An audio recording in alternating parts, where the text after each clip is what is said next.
சலனம் 113. இரவில் தன் அறைக்கு வந்த ஈஸ்வர் அறை இருட்டாக வெளிச்சமில்லாமல் இருக்க எங்கே போனாள் இவள் என்று நினைத்தபடி விளக்கை ஒளிரவிட்டான். அவள் அப்போதுதான் சுயநினைவுக்கு வந்து நிமிர்ந்து பார்த்தாள். கண் சிவந்திருந்தது. அங்கே அவள் அமர்ந்திருந்த நிலை கண்டு ஏய் அவள் எழுந்து ஏதாச்சும் வேணுமா? என்னடி சீன் போடுறியா? நான் என்ன போட்டேன்? இப்படியே உட்கார்ந்துருந்தாள் என்னாச்சு ஏதாச்சுன்னு நான் கேட்பேன். கொஞ்சம் வேணும். சரி அப்படியே வச்சுக்கோங்க என்று நகர போனவளை பிடித்து இழுத்து என்னடி திமிரா? உங்கள் அளவுக்கு இல்லை. இப்படி வாய் பேசுறதுக்கு வாய் இல்லாமல் போயிடும் பார்த்துக்கோ. முறைத்தவள் நகர போக ஏய் ஏன் மயிறு மாதிரி பிஹேவ் பண்ணுற? பேசிட்டு இருக்கேன் போகிறவ. என்னாச்சு இவருக்கு? நான் என்ன பண்ணேன்? இவருக்கு இப்போ என்ன தான் பதில் சொல்கிறது என்று நினைத்து நான் இப்போ என்ன தான் பண்ணணும்? இந்த குழந்தை மாதிரி மாற்றி மாற்றி மூஞ்சை மாற்றிக்கிற வேலையெல்லாம் என்கிட்ட வச்சுக்காத. அதுக்கெல்லாம் மயங்குறவன் நான் இல்லை. அவள் மௌனம் கடைப்பிடிக்க என்னடி வாயில் என்ன வச்சிருக்க? பேசி தொலை. பேசினாலும் திட்டுறீங்க, பேசாட்டியும் திட்டுறீங்க. உங்களுக்கு என்னை பார்த்தாலே கோபம் தான் வருது. உங்களை சரி பண்ண நான் என்ன தான் பண்ணுறது? ஒரு ஆணியும் பிடுங்க வேணாம், மூடிட்டு இருந்தாலே போதும். நான் இப்போ மூடி தானே இருக்கேன் என்றால் உடுத்தி இருந்த புடவையை காட்டி வாய்க்கு வாய் பேசாத, அரைஞ்சிடுவேன். தாராளமா என்றவள் கன்னத்தை காட்ட கொழுப்பாடி. ஏனோ பேசுவதற்கெல்லாம் விதாண்டவாதமாய் பேசும் இவரிடம் என்ன பேசுவது என்று யோசித்தவள் அவன் முகத்தை உற்று பார்க்க தண்ணீர் குடித்து ரொம்ப நேரமாகி இருக்கும் போல் அவனின் இதழ்கள் வறண்டு போயிருந்தது. சரி ஒரு ட்ரை பண்ணி பார்ப்போம் என்ன தான் நடக்குதுன்னு என்று தனக்குள்ளே நினைத்து கொண்டு வேகமாய் அவனை கட்டிக்கொண்டு எக்கி இதழ்களில் முத்தமிட்டாள். ஒரு நொடி அவனும் மௌனமானவன். அவனும் இதை எதிர்பார்க்கவில்லை தானே. ஒரு நிமிடத்திற்கு பின் பிடித்து கட்டிலில் தள்ளிவிட்டு இதற்கெல்லாம் மயங்கிற ஆளு நான் இல்லை. இன்னொரு முறை இப்படி பண்ணினா அடித்து பல்ல கழட்டிடுவேன். நீங்கள் இப்படி தள்ளிவிட்டா அப்போ நான் யாரை போய் கட்டி பிடிக்கிறதாம்? ஏனோ அவளின் செய்கையிலும் வார்த்தையிலும் அவனுக்கு கோபமே வந்தது. அப்போ இந்த 2 வருஷமா எவனை போய் பிடிச்சியோ அவனை எப்படி? அசிங்கமாக பேசாதீங்க. எல்லாரையும் பிடிக்கிற ஆளோனும் நான் இல்லை. ஏண்டி உயிருக்குயிரை காதலிச்சவனை பற்றி ஒரு நிமிஷம் யோசிக்கல? நம்ம விட்டா அவன் எவ்வளவு வேதனைப்படுவான்னு கொஞ்சம் கூட யோசிக்கல. அவனின் உலகத்தில் அவளின் குடும்பத்திற்கு கொடுக்கும் அந்த முக்கியத்துவம் எனக்கு கொடுக்காத போது நான் மட்டும் ஏன் கொடுக்கணும்? ஒரு நாள் கூட விட்டுட்டு இருக்க மாட்டா என்று நினைத்தவள் 2 வருடம் முழுதாய் போயிருந்து விட்டு இப்போது வந்ததும் கொஞ்சனுமாம் கட்டி பிடிக்கணுமாம். இன்னொரு முறை இப்படி பண்ணினான் நல்லா இருக்காது என்று சொல்லிவிட்டு போய்விட்டான். எப்படி இதை சரி செய்வது என்று தெரியாமல் மீண்டும் போய் அமர்ந்த நிலையில் அமர்ந்து விட்டாள் கண்ணீரோடு. காலை 8 மணியிலிருந்து அலுவலகத்தில் அதியமானை தேடிக்கொண்டிருந்தாள் பாரதி. அவனை காணவில்லை. பாரதிக்கேனோ அவன் தென்படாவிட்டால் உலகமே சொல்லலாது. அதனால் தனது தோழியை தேடி வந்தாள். அவள் தூரமாய் நின்று ஏதோ ஒரு வேலையை செய்து கொண்டிருப்பதைக் கண்டு வேகமாக ஓடி வந்து சுகன்யா என்று அவளின் காதல் கத்த, எருமை பக்கத்தில் தானே இருக்கேன், தூரமாக நின்று கூப்பிட்டு இருக்க வேண்டியதானே, எதுக்கு காதுக்குள்ளே கத்துற பைத்தியக்காரி? சும்மாடி ஸ்கூல் படிக்கும் போதெல்லாம் உங்ககிட்ட இப்படி தானே விளையாடுவேன். அப்படியே இருந்திருக்கலாம், நல்லா இருந்திருக்கும் இல்லை என்று சுகன்யா அப்போதுதான் கவனித்தாள். பாரதி புடவையில் வந்திருந்தாள். பார்க்கவே மிகவும் அழகாய் கண்களை சிமிட்டக்கூட முடியவில்லை சுகன்யாவால். இன்னைக்கு என்ன புடவை கட்டணும்னு தோணுச்சு, அதான். தோணும். என்னடி இன்னைக்கும் அதையே காணலையா? அதி சார்னு சொல்லு. வயதில் பெரியவர் இல்லையா? நம்மளை விட 4 வயசு தாண்டி கூட இருக்கோம். 4 வயசு மூத்தவரை மரியாதை இல்லாமல் பேசாத. சரிங்க மேடம், அப்படியே ஆகட்டும். எதுக்கு அவரை தேடுற? அது சொல்லுங்க மேடம். அது ஏனோ அவளின் செய்கையில் புன்னகைத்த பாரதி. இன்னைக்கு சேலை கட்டியிருக்கேன், அதான் அவர் முன்னாடி ஒரு முறை நடந்துட்டு போலாம்னு என்று அவள் சிரிக்கும்போது கன்னத்தில் குழி விழுந்தது. நீ சிரிக்கும்போது ரொம்ப அழகா இருக்க பாரதி. என்ன இருந்து என்ன பிரயோஜனம்?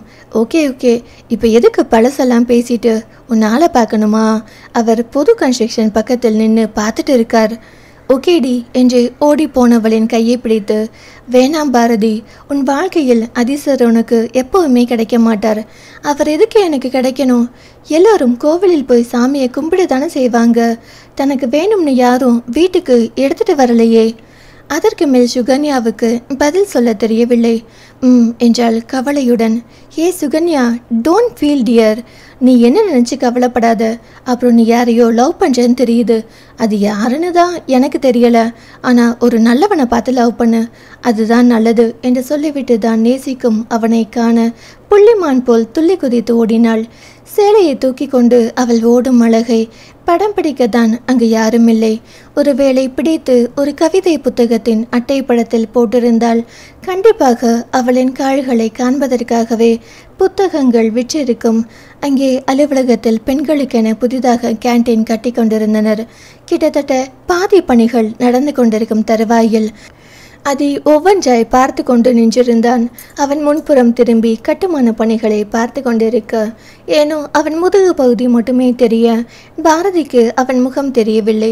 அவனை காணாமல் அவ்விடம் விட்டு நகர மாட்டேன் என கால்கள் அடம்பிடிக்க என்ன சொல்லி அவரை அணுகுவது? அவரை பார்க்காமல் போய் தன்னால் இயல்பாய் வேலை செய்ய முடியாது என்று தன் மனதை அறிந்தவள் மெல்ல அவனின் அருகில் போனாள். மேலே கம்பிகள் போட்டு கட்டிடத்தை உருவாக்கும் பணி, அதை அவன் பார்த்து கொண்டிருக்க எதேச்சியாக மேலே பார்வையை பதித்த பாரதி அங்கே மேலே அந்தரத்தில் ஒரு கான்கிரீட் கல் ஒன்று கம்பி சொருகப்பட்ட நிலையில் தனியாக, அதுவும் சுவற்றின் நுனியில் இருந்தது.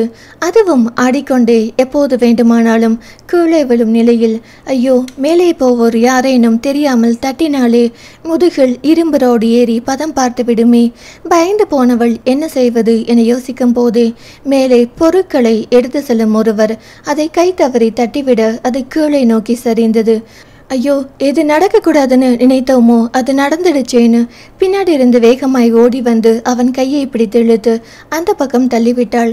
அதை விழுந்து என்ன என்று திரும்பி பார்க்க பாரதி அவன் ஏய் என்று சொல்லும் போது பெண் அவள் நகர்வதற்குள் அவனின் குரல் கேட்டு அவனை பார்க்கும் நொடிக்குள் அந்த கல் பெண் அவளின் கால்களில் விழுந்தது. கூடவே அதில் சொருகியிருந்த கூர்மையான இரும்பு கம்பி பெண் அவளின் அழகிய கால்களுக்குள்ளே பாய்ந்து நின்றது. அம்மா என்ற அலறலில் அச்சோ என்று அவன் ஓடி வந்து பார்க்க கால்களில் இரத்தம் பீச்சி அடித்தது. வழியில் அம்மா என்ற அவளின் கதறலான அலறலை சொல்லியது அவளின் வேதனையை. அதற்குள் அங்கிருந்தவர்கள் எல்லாம் ஒன்றாய் கூட அதை அவசரமாக தங்களின் HR மேனேஜரை அழைத்து டிரைவர்ஸ் யாராச்சும் சீக்கிரம் காரை எடுத்துட்டு இங்க வர சொல்லு என்று சொல்லியவன் அந்த கம்பியை கண்டு விடுதியில் பெண்களை கவனித்துக் கொள்ளும் மருத்துவரை வர சொன்னான். அவளின் கையை பிடித்து அழாத, சரியாயிடும் என்று ஆறுதல் சொல்ல அவன் முகத்தையே பார்த்தாள். மருத்துவர் வந்து அந்த கம்பியை நீக்க இங்கே முடியாது என்று சொல்ல ஏனோ நொடி கூட தாமதிக்காது இரு கைகளில் அவளை அள்ளி ஏந்தினான்.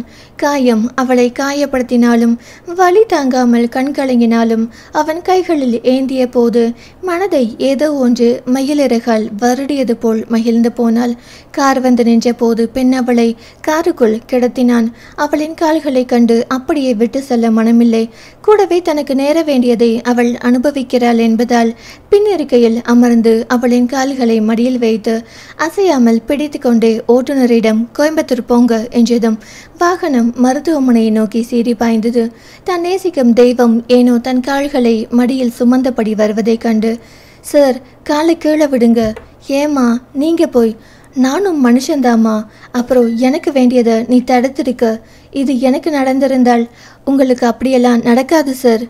நீ ஏமா வந்த என்றான் கவலையோடு. ஃபீல் பண்ணாதீங்க சார், எனக்கு ஒன்றுமில்லை என்னும் போதே இரத்தம் வெளியேற கொஞ்சம் கால்களை சுருக்கி அதில் வலி உயிரை தின்னும் அளவுக்கு இருக்க அம்மா என்றாள் கண்ணீருடன். கொஞ்சம் பல் கடித்து பொறுத்துக்கோமா, ஹாஸ்பிட்டல் போயிடலாம் என்றான். ஏனோ அந்த இரும்பு கம்பி இருக்கும் வரை அவளுக்கு எப்படி வலிக்கும் என்று அவன் உள்ளம் அவளிடத்தில் தன்னை வைத்து பார்த்து வருந்தியபடி அமர்ந்திருந்தது. மருத்துவமனை வரவும் அதன் தோற்றத்தை கண்ட பாரதி, சார் ஹாஸ்பிட்டல் பெருசா இருக்கே. ஏமா, பில் எல்லாம் அதை நான் பார்த்துப்பேன், உங்களுக்கு எதுக்கு வீண் சிரமம் என்றால் பற்களை கடித்து வலியை தாங்கி அவளை அனுமதித்து விட்டு, பயப்படாதேம்மா நான் இருக்கேன், நீ சரியாகி திரும்பி வேலைக்கு போற வரை உன் செலவுக்கு நான் பொறுப்பு என்றான். சற்று நேரத்தில் அவளை மருத்துவர்கள் சூழ்ந்து கொள்ள அதை வெளியேற போக, சார் ப்ளீஸ் கொஞ்ச நேரம் கூட இருங்களேன். அவனும் நின்று கொள்ள மருத்துவர்கள் முதலுதவி சிகிச்சை செய்ய அவள் வழியில் கத்தி கூப்பாடு போட அதை அவளின் கைப்பிடித்து சரியாகிடும் பொறுத்துக்கோமா என்று அவளுக்கு பற்றுதலாக நின்றான். ஆடவனின் விரலை தொட தனக்கு தகுதி இருக்கா, இல்லை இவரின் விரலை பிடிக்க எல்லாம் எனக்கு யோகம் இருக்கா என்று அவனையே பார்த்தால் வலிகள் எல்லாம் கொஞ்சம் குறைவது போல் உணரும் போது அவளுக்கு அதிக ரத்தம் வெளியேறியதன் விளைவாக அவனின் கையை பிடித்து கொண்டே மயங்கிவிட்டாள். அதி டாக்டர் என்று கத்த அதன் பின் தீவிர சிகிச்சை பிரிவில் அவள் ஏனோ பயந்து போன அதியை மருத்துவர்கள் வார்த்தை சரி செய்து இரத்தம் போனதால் தான் இந்த மயக்கம், சீக்கிரம் கண் விழிச்சிடுவாங்க என்றதும் மனம் சற்று லேசானது. ஆனாலும் அவளின் வழி கண்டு அவனுக்கு கஷ்டம் அதிகமானது. அழகான கால்களில் ஏகப்பட்ட தையல்கள் வேறு. சிறு பெண் நாளை சரியாக நடப்பாளோ இல்லை வேறு பிரச்சனை விரலில் கல்பட்டதால் வந்துவிடுமோ என்று. சற்று நேரத்தில் ஈஸ்வர் அங்கே வந்து பாரதியை பார்க்க அவள் மயக்கத்தில் இருந்தாள். அவளை பார்த்துவிட்டு வந்த ஈஸ்வர், இந்த பொண்ணு மட்டும் வராட்டி இன்னைக்கு உனக்கும் இதே நிலை தானே, சுற்றி முற்றி பார்க்க மாட்டியா நீ? கவனிக்கலடா. அங்கே போய் இதை யார் வச்சா? அந்த பொண்ணோட கால் விரலில் அத்தனை தையல்கள். பாவம் அவள். ஒர்க் பிளேஸ் கேர்லெஸ்ஸாக இருந்த அந்த இன்ஜினியரை வீட்டுக்கு அனுப்பிட்டேன் அதி. அதெல்லாம் வேணா ஈஸ்வர், அவனுக்கும் குடும்பம் இருக்குல்ல. கால் அடிப்பட்டதால் சொல்கிற. இதே தலையில் அந்த கல்பட்டு கோமா ஸ்டேஜில் உயிர் போயிருந்தால் பொறுப்பில்லாமல் என்னத்தை பார்க்குறான் அவனெல்லாம் நம்ம கம்பெனிக்கு வேணாம். அதற்கு மேல் அதியால் பேச முடியவில்லை. அதற்குள் அண்ணாமலை, நந்தினி, தீபக் என வந்து சேர்ந்தனர். அண்ணாமலை பேரின் மேலிருந்து கீழ் பார்த்து, உனக்கு ஒன்றுமில்லையே? இல்லை தாத்தா, அந்த பொண்ணு காப்பாற்றிடுச்சு. நந்தினி கணவனின் அருகில் வந்து அவனின் கையை பிடித்து, ஜஸ்ட் மிஸ்ஸு. ஆனால் அந்த பொண்ணு பாவம், கால் விரல்கள் எல்லாம் நசுங்கி காயம் நந்தினி. அதில் ராடு குத்தி ஏகப்பட்ட ரத்தம். எனக்கு வந்ததை அவள் வாங்கி கொண்டாள். ஏனோ அவனின் முதுகில் தட்டி அவளை சரி பண்ணிடலாம்க. ஈஸ்வர், அதெல்லாம் சரி பண்ணிடலாம், நீ வீட்டுக்கு போ, தீபக் பார்த்துப்பான். இல்லடா, அவள் கண் விழிக்கட்டும், ஒரு 8 பார்த்துட்டு போய்க்கிறேன். சரி, பார்த்துட்டு வா என்றவன் மருத்துவர்களிடம் பேசிவிட்டு தீபக்கை பார்த்து சொல்லிவிட்டு கிளம்பிவிட்டான். சலனம் 114. பாரதி கண்விழிக்க அவளின் கண்முன்னே நந்தினியும் அதியும். நந்தினி அதியின் முதுகில் தட்டி கொண்டே, சரியாகிடும், ஃபீல் பண்ணாதீங்க. முடியல நந்துமா, புரியுது எனக்கு. இப்படி எனக்கு நடந்திருக்கும். இந்த பொண்ணு தான் காப்பாத்திடுச்சு. புரியுதுங்க. அந்த பொண்ணு கண் விழிக்கட்டும், நன்றி சொல்லிடுவோம். வெறும் நன்றி மட்டும் பத்தாது நந்தினி. ஒரு குறையும் இல்லாத பொண்ணுக்கே திருமணத்தின் போது பவுனு அது இதுன்னு கேட்பாங்க. இப்போ இந்த பொண்ணோட காலில் இத்தனை தையல் போட்டிருக்கு. இந்த பொண்ணு நாளைக்கு நல்லா நடக்குமோ இல்லையோ, எனக்கு நினைச்சாலே பயமா இருக்கு என்றவனின் விழியில் நீர் சுரந்தது. அவனின் கவலையை தனக்குள் சுமந்து கொண்ட நந்தினி, எவ்வளவு பணம் செலுத்தினாலும் காப்பாற்றி விடலாம் மதி. கண்டிப்பாக நந்து, காப்பாற்றியே ஆகணும். ஆனால் கால். மெல்ல அவனை கட்டிக்கொண்டே, பயப்படாதீங்க, காலில் ஏதாவது பிரச்சனை என்று வந்தால், இன்னைக்கு சயின்டிஃபிக் ரீதியாக மெடிக்கல் ஃபீல்டு ரொம்ப டெவலப் ஆகிடுச்சு. அதனால் நீங்கள் நினைக்கிற மாதிரி எதுவும் மாறிடாது. பிளாஸ்டிக் சர்ஜரி பண்ணிக்க கூட சரி பண்ணிடலாம். அவன் மேலும் மேலும் புலம்புவதை கண்டவள், நீங்கள் வீட்டுக்கு போங்க, நான் அந்த பொண்ணை பார்த்துக்கிறேன். இந்த நிலைமையில் இந்த பொண்ணை இப்படியே விட்டுட்டு எப்படி போகிறது? கண் விழிக்கட்டும், நான் பார்த்துட்டே போகிறேன். நீங்கள் பார்த்துக்கிட்டா என்ன, நான் பார்த்துக்கிட்டா என்ன, நீங்கள் போங்க. அவளின் தோளில் கை வைத்து, இப்படி விட்டுட்டு போனால் மனசு கேட்காது. வீட்டில் போய் இதை பற்றி யோசிப்பதற்கு நான் இன்னும் கொஞ்சம் நேரம் வெயிட் பண்ணுறேன். சரி சரி, நீங்கள் கண்டிப்பாக எதுவும் சாப்பிட்டு இருக்க மாட்டீங்க. பக்கத்தில் தான் கேன்டீன் இருக்குது, போகலாம். ஐயோ, தனியாக விட்டுட்டா? நர்ஸ் கிட்ட சொல்லிட்டு போகலாம். வாங்க, ஒரு கப் காப்பி குடிச்சிட்டு வரலாம். தெரிந்த மருத்துவமனை, கூடவே தங்கள் சொந்தக்காரரின் மருத்துவமனை என்பதால் செவிலிய பெண்ணிடம் சொல்லிவிட்டு இருவரும் காப்பி அருந்துவதற்காக அருகில் இருக்கும் தேநீர் கடைக்கு செல்ல முடிவெடுத்து அந்த பக்கம் வெளியே கதவை திறக்க உள்ளே நுழைந்தாள் சுகன்யா. நந்தினி அவளை கண்டு, இந்த நேரத்தில் நீங்கள் இங்கே என்ன பண்ணுறீங்க? பாரதி என்னோட ஃப்ரெண்டு. ஓ, இவங்க பேரண்ட்ஸ் கிட்ட பேசுனீங்களா? அவள் இப்போது தனியாக தான் இருக்காங்க மேடம். ஃபேமிலி கூட டச் இல்லை, இப்போதைக்கு யாரும் இல்லை. ஓகே, இன்னும் அவங்க கண் விழிக்கலை, பார்த்துக்கோங்க, நாங்கள் போயிட்டு சாப்பிட்டு வந்துடுறோம். Okay ma'am. அதி, பாரதி கண் விழித்தால் கால் பண்ணுங்க. ஷோர் சார் என்று சொன்னபடி நிற்க இருவரும் வெளியே போக சுகன்யா உள்ளே வந்தாள். அவளின் கண்ணம் தட்டும் போது கண் விழித்த பாரதி, வாடி என்றாள் முழித்தபடி. ஏய், முழிச்சிட்டியா? ஓகேவா, ஒரு நிமிஷம் வெயிட் பண்ணு, அதிசரை கூப்பிடுறேன். அதெல்லாம் வேணாம், நான் ஓகே தான். ஏய் நீ கண் விழித்தால் அவர் கூப்பிட சொன்னார்டி. நான் எப்பவும் முழிச்சிட்டேன். பின்ன என்ன, பேசியிருக்க வேண்டியதானே. 2 பேரும் பேசிட்டு இருந்தாங்க, அதான் டிஸ்டர்ப் பண்ண வேண்டாமேன்னு வெளியே போன நந்தினி, அதி ஒரு நிமிஷம், அந்த ரூமில் ஹேண்ட்பேக்கை வச்சுட்டு வந்துட்டேன், எடுத்துகிட்டு வந்துடுறேன். அவன் அங்கே செல்ஃபோனில் யாரிடமோ பேச பெண்ணவள் அந்த அறையை நோக்கி வந்தவள் அந்த அறையை திறப்பதற்காக கதவின் முன்னாடி நிற்கும்போது சுகன்யாவின் பேச்சு சத்தம் கேட்டு அப்படியே கதவிலிருந்து கையை எடுத்து விட்டாள். சுகன்யா, உனக்கு தேவையாடி இதெல்லாம்? நீ மட்டும் அவரை போய் தேடி தேடி பார்க்காம இருந்தா இன்னைக்கு உனக்கு இந்த நிலைமை இல்லை. ஏண்டி, அவங்க பணக்காரங்க. காலில் எதிலோ ஏதாவது பிரச்சனை ஏற்பட்டால் இந்த உலகத்தில் எந்த மூளைக்கும் போய் சரி செய்து கொள்ள அவர்களால் முடியும். நீ இப்படி கால் முழுவதும் காயம் பட்டு படுத்திருக்கியே, நாளைக்கு நடக்க முடியாமல் போனா என்ன பண்ணுவ? எனக்கு நடந்தால் பிரச்சனை இல்லடி, கடவுள் புண்ணியத்தில் அவர் சேஃப். ஏய் மென்டல், இப்போ உனக்கு நடந்ததை நினச்சி அவர் என்ன உன்கிட்ட வந்து லவ்வா பண்ண போறாரு. 5 10 பணம் கொடுத்து உன்னை கழட்டி விட்டுடுவாங்க. நீ நடக்க வேண்டாமா? நான் நடந்து போய் என்னத்தை சாதிக்க போகிறேன்? இதுவே அவருக்கு நடந்திருந்தால் அவர் பாவம் இல்லையா? ஏண்டி முட்டாள் மாதிரி பேசுகிற? அவங்களுக்கு நடந்தா அவங்க பார்த்துப்பாங்க. அவருக்கு ஒரு பெரிய கூட்டமே துணை இருக்கு. ஆனால் நீ என்ன பண்ணுவ? நான் வாழ்ந்து என்ன சாதிக்க போகிறேன்? சப்போஸ் அதிசர் வாழ்ந்தால் அவருக்குன்னு ஒரு வாழ்க்கை இருக்கும், குழந்தை இருக்கும், அவருக்குன்னு ஒரு குடும்பம் இருக்கும். நாளைக்கு அவர் குடும்பத்துடன் நல்லா இருக்கணும் இல்லையா? இந்த மாதிரி ஒரு சுச்சுவேஷனில் அவரின் பொண்டாட்டி கூட இதெல்லாம் பண்ண மாட்டாங்க. ஒன்று அவரை தூர தள்ளி விட்டுட்டு நீ விலகி ஓடி இருக்கணும். அதை விட்டுட்டு ஏன் இப்படி வாங்கி வச்சு உன்னை நீயே காயப்படுத்திக்கிற? உனக்கு இதெல்லாம் புரியாது சுகன்யா. நீ யாரையாவது மனசார நேசிச்சு பாரு. அவங்களுக்காக நாம் ஒன்று செய்யும் போது அதில் எவ்வளவு சந்தோஷப்படுவோம் என்று அந்த மனசுக்கு மட்டும்தான் தெரியும். இந்த பொல்லாத மனசை வச்சு நீ என்ன சாதிக்க போற? எவ்வளோ அழகான பொண்ணு நீ. இப்போ பாரு, கை கால்னு இப்படி எல்லா பக்கமும் காயத்தோட படுத்திருக்க. சிரித்தவள், ஒருவேளை நாளை பின்ன எழுந்து என்னையே கண்ணாடியில் பார்க்கும்போது இந்த காயமெல்லாம் யாருக்காகப்பட்டன்னு மனசு கேட்கும். உரிமையோடு என்னவருக்குன்னு சொல்லிப்பேன். அதை காணும் போதெல்லாம் என்னவருக்காக தானே என்று தினமும் நினைக்கும் போது அதுவே பின்னொரு காலத்தில் நான் வாழ்வதற்கு ஒரு உந்துதலாக இருக்கும். உன் வாழ்க்கையில் ஏற்கனவே காதல் இருந்திருக்கு தானேடி. இப்போ அதிசர லவ் பண்ற, இன்னொரு காலத்தில் வேறு யாரையாவது லவ்வே பண்ணாமல் போயிடுவியா? அவளின் கேள்வியில் பாரதி கண்களில் நீர். நான் உன்னை அழ வைக்கிறதுக்கு பேசல. ஒருவேளை உனது எதிர்காலத்தில் ஒரு நல்ல மனிதரை சந்திக்க ஒரு வாய்ப்பு அமையலாம் என்ற ஒரு நல்ல மனநிலையில்தான். அப்போ இந்த கால் காயம் உனக்கு பிரச்சனையா அமைந்திடக்கூடாது இல்லையா? அவளின் கண்ணீர் கண்ட பெண் சுகன்யா மௌனமாகிவிட அவளும் பாரதியும் கொஞ்ச நேரம் எதுவும் பேசிக்கொள்ளவில்லை. இருவருக்கும் இடையே மௌனம் மட்டுமே. ஏண்டி ஒன்றுமே பேசாமல் இருக்க? நான் உன்னை கஷ்டப்படுத்திட்டேனா? நான் ஏற்கனவே ஒருவனை காதலித்திருந்தாலும் கூடவே பல பேரால் சீரழிக்கப்பட்டு வாழ்க்கையை வெறுத்திருந்தேன். ஒரு கட்டத்தில் என் வாழ்க்கையை வெறுத்தபடி நடமாடி கொண்டிருந்தேன். ஆனால் சாக துணிவு வரல. எப்போ அதிசரை பார்த்தேனோ அப்போ கொஞ்சம் வாழ்வதற்கான ஒரு பிடிப்பு ஏற்பட்டது. எனக்கு நடந்த கஷ்டத்திற்கே சாபம் மேலே விருப்பமில்லாதனா அவருக்காக அதை பண்றோன்னு நினைக்கும் போதே அப்போ எனக்கு சந்தோஷமா இருந்தது. அந்த கல் என் தலையில தான் விழப்போகுதுன்னு நினச்சேன். ஆனால் அந்த நொடி தான் சந்தோஷமாக தான் அதை ஏற்றுக்கொண்டேன். ஆனால் அது தவறி காலில் விழுந்துடுச்சு. அப்புறம் இனிமே ஒருத்த மேலே எந்த நாளும் எனக்கு பாசம், நேசம், காதல் எந்த கன்றாவியும் வராது. இவரின் மேலே நான் வச்சிருக்கிற அன்பு இவரை எனக்கு வேணும்னு சொந்தம் கொண்டாடுவதற்கு இல்லை. அவர் எங்கிருந்தாலும் நல்லா இருக்கணும், அவ்வளவுதான். சொல்லப்போனால் கொஞ்ச நேரத்துக்கு முன்னாடி அவரோட ஒய்ஃப் அவரை ஹக் பண்ணும்போது அந்த காட்சியை பார்ப்பதற்கு எனக்கு அவ்வளவு சந்தோஷமா இருந்தது.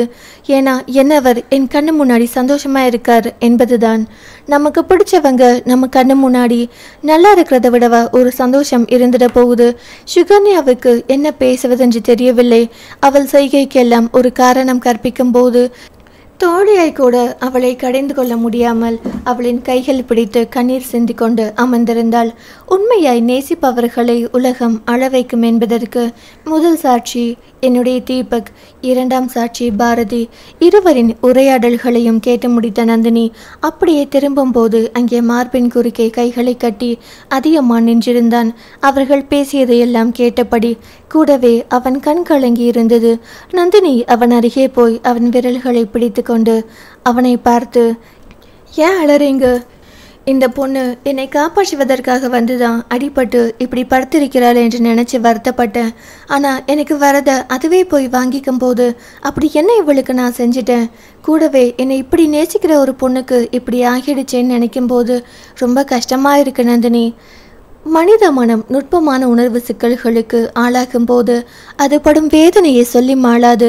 இங்கே ஒவ்வொருவரின் நிலைமையும் அப்படித்தான் இருந்தது. பாரதி அதியை நினைத்தும் நந்தினி அதி மற்றும் பாரதியை நினைத்தும் இப்போது நந்தினியின் மனம் ஏதோ ஒரு நிமிடம் கனத்து பின் நிதானம் கண்டது. உணர்வு சிக்கலை மேலும் சிக்கலாக்க விரும்பாதவள், அதி சொல்லுமா, இப்போ போய் அந்த பொண்ணை பார்க்கணுமா, இல்லை கொஞ்ச நேரம் கழிச்சு போய் பார்க்கலாமா? பின்னமே பார்க்கலாம், இப்போ வேண்டாம். ஏன்? இப்போ டோர் திறந்தால் அவங்க பேசினதெல்லாம் நமக்கு தெரியும்னு அந்த பொண்ணுக்கு தெரியும். அந்த பொண்ணுக்கு நானே ஹோப் கொடுத்த மாதிரி இருக்கும், அதான் வேணாம். நந்தினி மெல்ல ஏக்கி கணவனின் கன்னத்தில் முத்தம் பதித்து தன்னையே காரணம் புரியாமல் பார்க்கும் கணவனின் கண்களை பார்த்து, குழப்பமான சூழ்நிலையிலும் எவ்வளோ தெளிவாக இருக்கீங்க, அதான் உண்மையாவே குழப்பமாக தான் இருக்கேன்.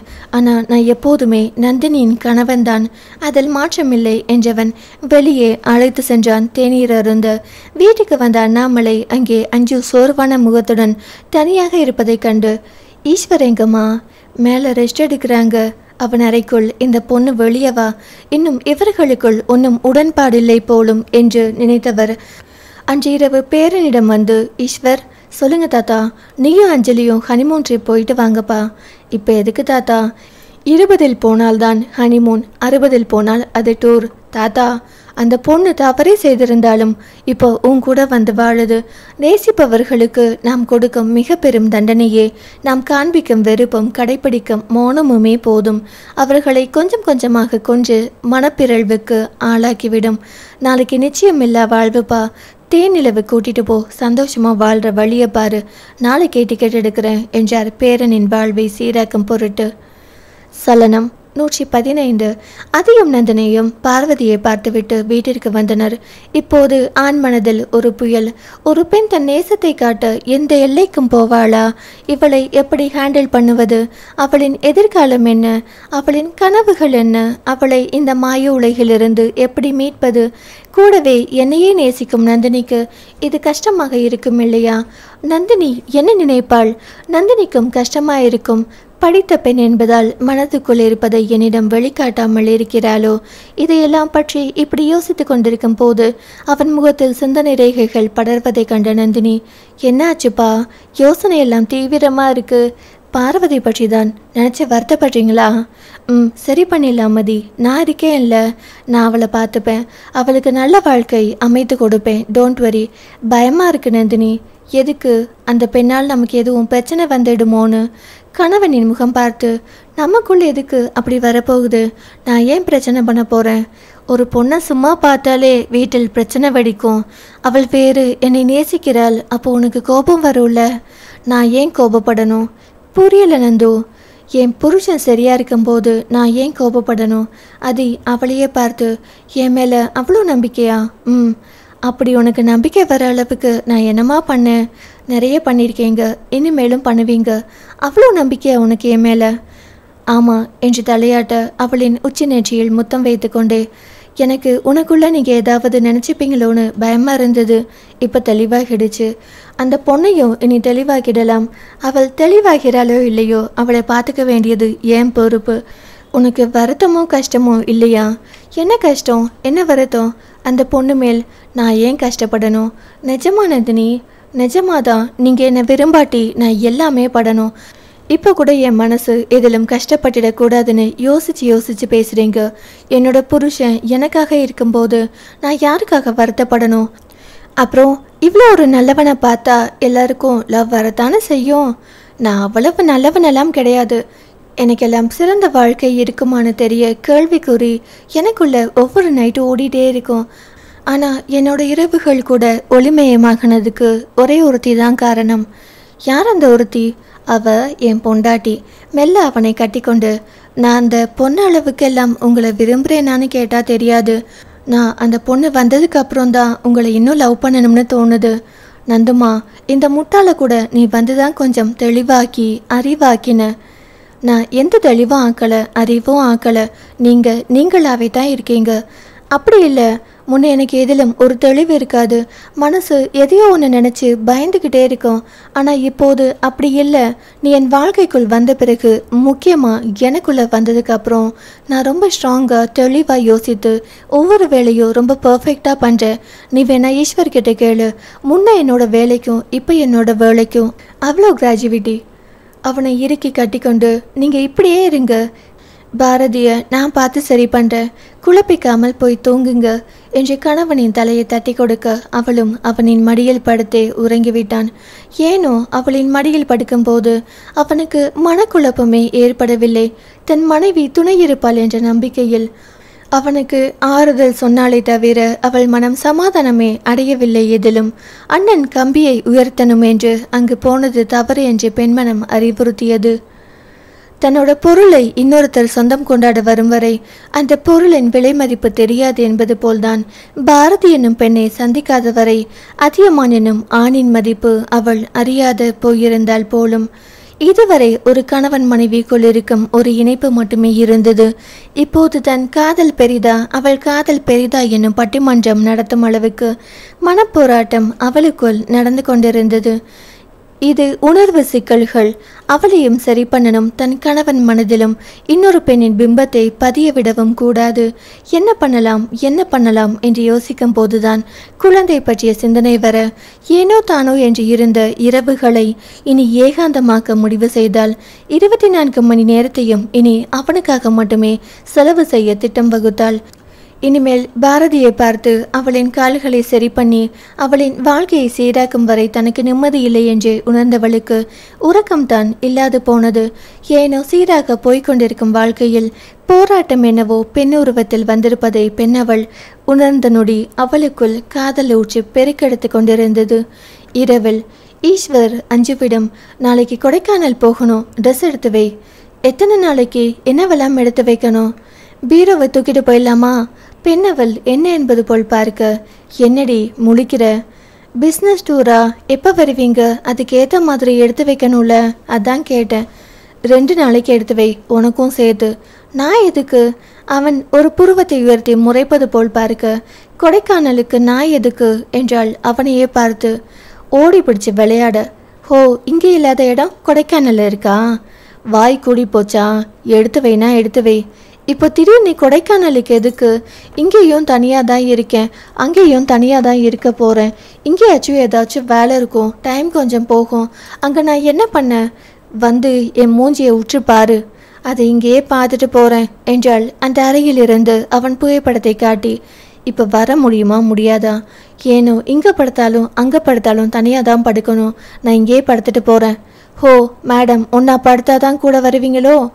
அப்போது என் கூட சும்மா வந்து இருக்கிறதுக்கு கசக்கும், படுக்கிறதுக்கு தான் என் கூட வருவியா? என சாதாரணமாக பேசிய ஒரு வார்த்தைக்குள் இவ்வளோ அர்த்தம் இருக்கும் என்று அவன் பேசிய போது உணர்ந்தவளுக்கு ஏனோ அழுகை பீறிட்டது. அடுத்த வாய் திறப்பதற்குள் அவனே அடுத்த வார்த்தையும் பேசினான். இந்நேரம் உன் அண்ணன் கூப்பிட்டிருந்தா போயிருப்பதானே? அவன் அதுக்கும் இதுக்கும் முடிச்சு போடுவான் என்று அவள் எதிர்பார்க்காததால் அவனையே பார்க்க, உன் அண்ணன் சாக கூப்பிட்டு இருந்தாலும் போயிருப்பதானே? நான் ஜஸ்ட் கொடைக்கானல் கூப்பிடுறேன், வருவதற்கு இவ்வளோ யோசிக்கிற? அவன் பேசி முடிக்கும்போது அந்த வார்த்தையில் அத்தனை ஏற்ற இறக்கங்கள். அவன் தொண்டை குழியில் எச்சில் கூட விழுங்கினான். அதில் அவன் வருத்தப்படுகிறான் என்று பார்க்கும்போது அவளுக்கு நன்றாகவே புரிந்தது. அதில் அவன் உணர்வுகளை உணர்ந்து கொண்டவளுக்கு ஏனோ ஏதோ நம்ம தவறு செய்து விட்டோமோ, கூப்பிட்டதும் சரி வரேன்னு சொல்லி இருக்கணுமோ என்று மனது எச்சரிக்கை செய்தது. ஏனோ அதற்கு மேல் யோசிக்கவில்லை. எத்தனை செட் ட்ரெஸ் எடுத்து வைக்கணும் என்றால் கண்களை துடைத்து கொண்டே, நீ ஒன்றும் அவ்வளோ கஷ்டப்பட்டு வர வேணாம், இங்கே தனியாப்படு என்றவன் அவனின் அறைக்குள் போக பின்னாடியே ஓடி வந்தவள், நான் வரேன், எத்தனை ட்ரெஸ் எடுத்துட்டு வரணும்? அவன் பதில் எதுவும் சொல்லவில்லை. நன்றாக யோசித்து பார்த்தால் கொஞ்ச நேரத்துக்கு முன்னாடி 2 நாளைக்கு என்று அவன் சொன்னது நினைவு வர, அடுத்து எதுவும் கேட்காமல் திரும்பி நடக்க அவனே ஆரம்பித்தான். லவ்ங்கிறது உள் மனசுலேருந்து, அதுவும் ஆள் மனசுலேருந்து வெளிப்படணும். கொடைக்கானல் போவதற்கும் லவ்வுக்கும் என்ன சம்பந்தம் என்று நினைத்தவள் அவன் முகத்தையே பார்க்க, நம்ம ஒருத்தவங்களை விரும்பினால் அவங்களுக்காக என்ன வேணும்னாலும் செய்யணும்னு தோணும். அது படுத்தா மட்டும்தான் தோணும் என்றால் அதுக்கு பேர் லவ் கிடையாது. நான் சாதாரணமாக தூங்குறத பற்றி தான் யோசித்தேன். உங்கள் அளவுக்கு இவ்வளோ பெருசாக யோசிக்கலாம் எனக்கு யோசிக்கவே தெரியாது. யோசிக்காம தான் உங்கள் அண்ணன் பின்னாடி போனியா? இனி என்ன பேசினாலும் அவன் ஒரு பதில் வைத்திருப்பான் என்பதால் பெண்ணவள் திரும்பி வந்து படுத்து விட்டாள். தனது கட்டிலில் மனது வலிக்கும் வரை ஒரு 10 நிமிடம் கண்களை இறுக்க மூடி படுத்திருந்தாள். மனது தெளிவாக அதற்கான இடத்தை கொடுத்து அந்த வழியை ஏற்றுக்கொண்டு பெண் தன் மனதை சமன்படுத்தியவள். ஏன் எதற்கென்று கேள்விகள் கேட்காதவரை பிரச்சனைகள் வருவதே இல்லை. பேசாமல் மௌனமாய் அவனை பின்தொடர்வதே மேல் என்று நினைத்தவள் சிறிது நேரம் படுத்துவிட்டு பின் அவனுக்கும் தனக்குமான ஆடைகளை எடுத்துக்கொண்டாள். 2 நாளைக்கு என்ன சொன்னாரு? ஆனால் போகிறது எப்போன்னு சொல்லலையே. காலையிலேயா இல்லை நாளை ராத்திரியா? மீண்டும் யோசனை வர அவன் அறைக்குள் போக கண்களை மூடி படுத்திருந்தான். ஒரு கையை கண்களின் மேல் வைத்து மூடியபடி. ஏனோ கம்பீரம் என்பது எப்போதும் குறையாத ஒரு நிமிர்வு உறங்கும் போதும் அப்படியே இருந்தது. உறங்கும் அவனின் அழகை ரசித்தபடி இருந்தவளுக்கு கண்ணுப்பட்டு விடுமோ என்று பயந்து பார்வையை மாற்றிக்கொண்டாள். அருகே போனவள் தூங்குகிறாரோ, தொந்தரவு பண்ண வேண்டாமே என்று நினைத்து திரும்பவும் சொல்லு என்ன வேணும் என்றான் கண்களை திறக்காமல். அப்போ தூங்கலையா? இவருக்கு மட்டும் கண்கள் மூடியிருந்தாலும் நல்லா கண்ணு தெரியும் போல. இவ்வளவு நேரம் நான் இவரை உச்சி பார்த்ததை பார்த்திருந்தால் என்ன நினைப்பார்? அதுக்கும் ஏதாச்சும் அசிங்கமாக தான் திட்ட போறாரு என்று உள்ளுக்குள் உதறல் எடுக்க என்ன பேசுவது என்று தெரியாமல் நின்று கொண்டிருந்தாள். என்ன பார்த்துட்டே இருக்கிறதுக்கு தான் வந்திருக்கியா? ஐயோ அதெல்லாம் இல்லை. காலையில் போகிறோமா இல்லை நைட்டு போகிறோமா? காலையில் 4 மணிக்கு. அங்கே இப்போ மழை பெய்யுதா? நேற்று நைட்டு தானே நான் போயிட்டு வந்தேன்.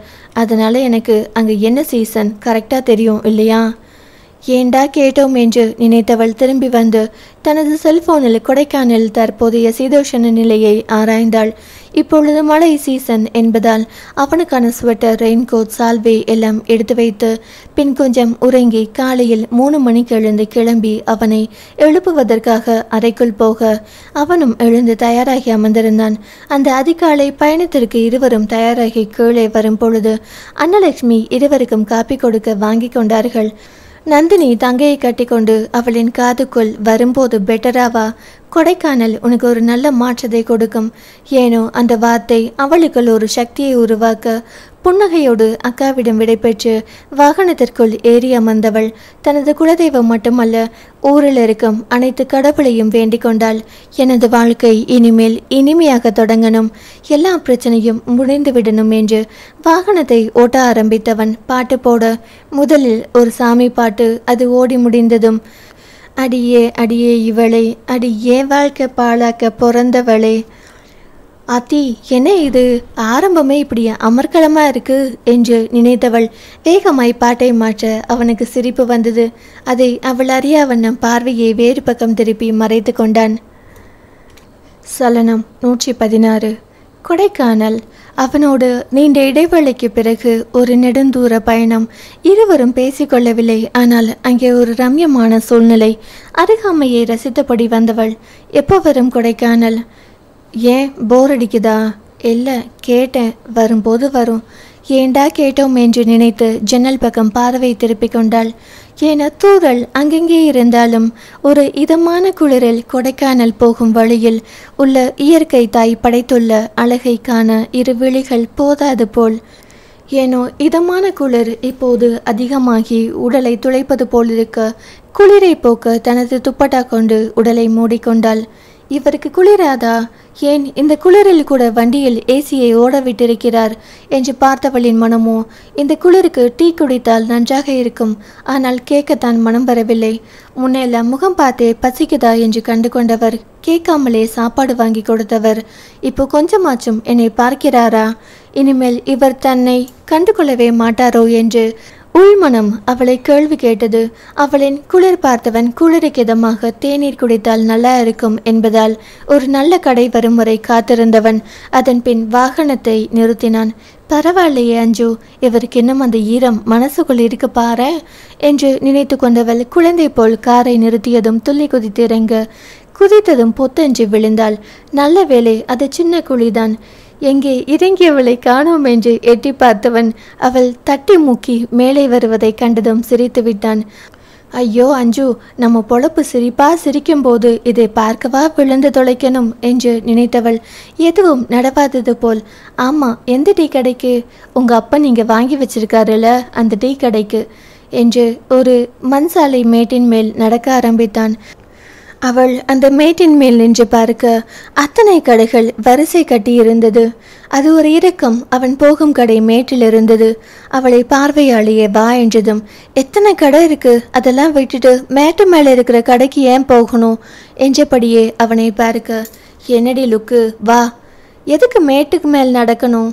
ஒன்று அப்படியே மேலேருந்து கீழே தள்ளி விடதான். அதை பண்ணுங்க முதல்ல. சிச்சி, என் கையால் நான் அந்த பாவத்தை செய்ய மாட்டேன். ஒரு உயிரை கொள்வது பாவம். நீயே விழுந்துடு. நீங்கள் இப்படி பண்ணுறதுக்கு விழுந்து செத்துடலாம். அச்சோ, உன் ஆசையை நிறைவேற்றி வைக்கணுமே. இந்த பள்ளத்தில் விழுந்தாலெல்லாம் சாவு வராது. கொஞ்சம் பொறு, சூசைட் பாயிண்ட் வரும், கூட்டிகிட்டு போகிறேன், விழுந்து குதிச்சிடு. முறைத்தவள், நான் ஏன் சாகணும்? அப்போ மூடிட்டு என் பின்னாடி வா. ரோட்டு கடையில் குடிக்கலாம், சுட சுட பஜ்ஜி போடுறாங்க. ஏனோ அவளை பார்வையால் எரித்தவன் அவளின் கையை பிடித்து மேலே இழுத்து கொண்டு வந்து நிறுத்தி, இங்கே ரெஸ்ட் ரூம் இருக்கு, அங்கே ரெஸ்ட் ரூம் இல்லை, எங்கடி போவ?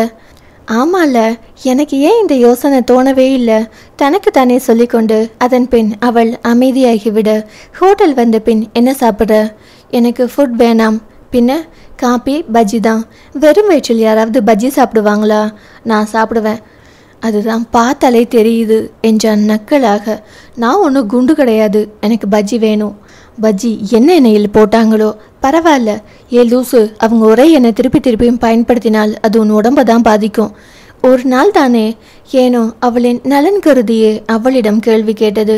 ஆனால் அவளோ பிடிவாதமாய் பஜ்ஜி தான் வேண்டும் என்று அடம் பிடிப்பது போல் அமர்ந்திருப்பதை கண்டவன் அவளுக்கு சூடாக காப்பியும் மிளகாய் பஜ்ஜியும் யாரிடமோ ஃபோனில் சொல்ல சற்று நேரத்தில் சலாம் போட்டபடி ஒருவன் கொண்டு வந்து கொடுக்க அதை வாங்கி கொடுத்தவன், சாப்பிடு.